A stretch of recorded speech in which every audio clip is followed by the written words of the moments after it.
Hello, good morning students. In today's video lecture, we will discuss a new topic that is templates in C++.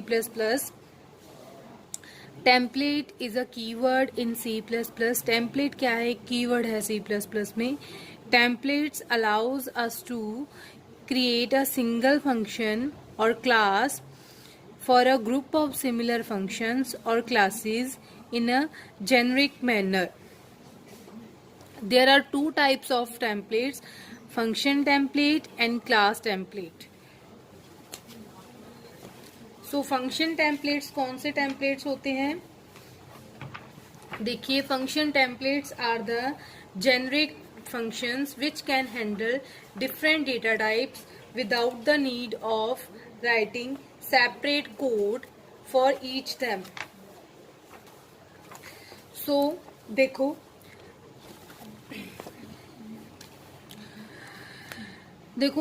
In function overloading, suppose function overloading का हमारे पास एक programme है. देखो, int मिन, int ए, int B, ये हमने function use किया जिसकी रिटर्न टाइप इंट है और दो आर्ग्यूमेंट्स पास हुए ए और बी जो कि इंटीजर टाइप के हैं. इसी तरह फ्लोट मिन, इसमें भी दो हमने आर्ग्यूमेंट पास करने हैं जो कि फ्लोट टाइप के होंगे. कैर, इसमें भी फंक्शन का नेम सेम है बट आर्ग्यूमेंट लिस्ट और रिटर्न टाइप जो डेटा टाइप है फंक्शन की वो डिफरेंट है. सो इसे हम क्या बोल देते हैं? Function overloading.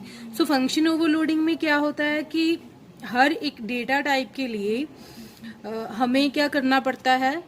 अलग से एक बॉडी को डिफाइन करना पड़ता है. ठीक है. सो इस ड्रॉबैक को रिमूव करने के लिए हम क्या यूज करते हैं? Function templates. So function templates are the generic functions which can handle different data types without the need of writing separate code for each them. So function overloading की जो ड्रॉबैक है उसको रिमूव करने के लिए हम क्या यूज करते हैं? फंक्शन टेम्पलेट्स, जो क्या करते हैं? डिफरेंट डेटा टाइप्स को हैंडल करते हैं without the need of writing. उनके लिए हमें सेपरेट कोड नहीं लिखना पड़ता जैसे हम फंक्शन ओवरलोडिंग में करते हैं. सो इसका सिंटेक्स देखो, syntax template bracket class T, ठीक है, T for parameter, T for data type, T function name, T parameter 1, T parameter 2 और फिर इसकी बॉडी. ठीक है. यहाँ पर टी, यहाँ पर हम टी जो है वो डेटा टाइप के लिए यूज करते हैं. जैसे हम फंक्शन ओवरलोडिंग में यहाँ पर डेटा टाइप लेते हैं फंक्शन के नेम से पहले, मींस रिटर्न टाइप, और यहाँ पर भी हम आर्ग्यूमेंट लिस्ट जो पैरामीटर होते हैं उनके आगे क्या करते हैं? डेटा टाइप देते हैं. So T for data type and T can be anything A B C, जैसे वेरिएबल का नेम आप कुछ भी रख सकते हैं. इसी तरह से टी जो है हम इसका नेम कुछ भी रख सकते हैं. For example template class T, ठीक है, यहाँ पर हमने टी ही इसका नेम रखा, और टी क्यूब कोई फंक्शन है, टी उसमें आर्ग्यूमेंट कौन सा है? पैरामीटर ए, टी पैरामीटर 2 बी और फिर इसकी बॉडी. ठीक है. सेमीकोलन हमें नहीं पाना. प्रोग्राम के थ्रू देखो ये वाला कॉन्सेप्ट हमारे पास. देखो hash include iostream.h, hash include conio.h, तो हेडर फाइल्स होगी. और टेम्पलेट हमने क्रिएट किया, टेम्पलेट क्लास टी, और टी मिनिमम फाइंड करने के लिए हमने एक फंक्शन यूज किया min, T a T b. So same हो मिलाकर देख लेना सिंटेक्स के साथ, बिल्कुल सिंटेक्स के तरह ही हमने क्या किया? इसको यूज किया. और इसकी बॉडी में क्या किया? हमने कंडीशनल ऑपरेटर को यूज किया. रिटर्न क्या करना है? ए लेस देन बी, ठीक है, क्वेश्चन मार्क ए कॉलन बी सेमीकोलन. ठीक है. हमने कंडीशनल ऑपरेटर के थ्रू ए और बी में कौन सा ए और बी में कौन सी वैल्यू लेस है उसे फाइंड करके उसकी वैल्यू को रिटर्न करना है. देखो नेक्स्ट वन, देखो int main, int x and y दो वेरिएबल्स ले, सी इनके थ्रू हमने एक्स और वाई की वैल्यू को इनपुट करवा लिया। सी आउट में minimum of integer value is, इसने क्या किया, मिनिमम को कॉल किया। एक्स एंड वाई किस टाइप के वेरिएबल्स हैं, इंटीजर टाइप के। जब इसने कॉल किया तो यहाँ पर एक्स एंड वाई की वैल्यू ए और बी को प्रोवाइड होगी, ठीक है।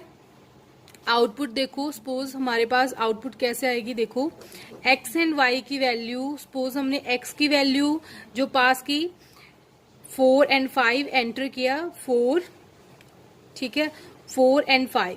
सो ए की वैल्यू हमें क्या होगी, डिस्प्ले होगी, क्योंकि ए क्या है, लेस है, ठीक है, ए।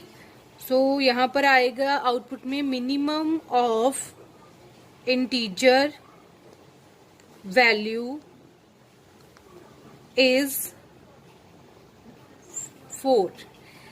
नेक्स्ट देखो फ्लोट, पी क्यू, फ्लोट की वैल्यू हमने एंटर करवाई, फ्लो टाइप की। देखो यहां पर हमने किया 4.5 एंड 6.5, ठीक है। सो नेक्स्ट फिर हमने मिनिमम ऑफ फ्लोटिंग वैल्यूज मिन को कॉल किया, ठीक है। इसका रिजल्ट हमें क्या आएगा, देखो minimum of floating values is equals to 4.5, क्योंकि दोनों में मिनिमम कौन सा होगा, 4.5। सो बैक हमें जो वैल्यू मिली वो रिटर्न होके यहाँ पर आ गई और इसके थ्रू हमने 4.5 को डिस्प्ले करवा लिया और गेट ch, ठीक है। सो देखो यहाँ पर हमें हर एक, यहाँ पर हमने फ्लो टाइप के आर्ग्यूमेंट पास किए और इस यहाँ पर हमने इंटीजर टाइप के आर्ग्यूमेंट पास किए। सो डिफरेंट डेटा टाइप्स के लिए हमें अलग से कोई भी फंक्शन डिक्लेयर नहीं करना पड़ता और ना ही बॉडी को डिफाइन करना पड़ता है अलग से, जैसे हम फंक्शन ओवरलोडिंग में करते हैं।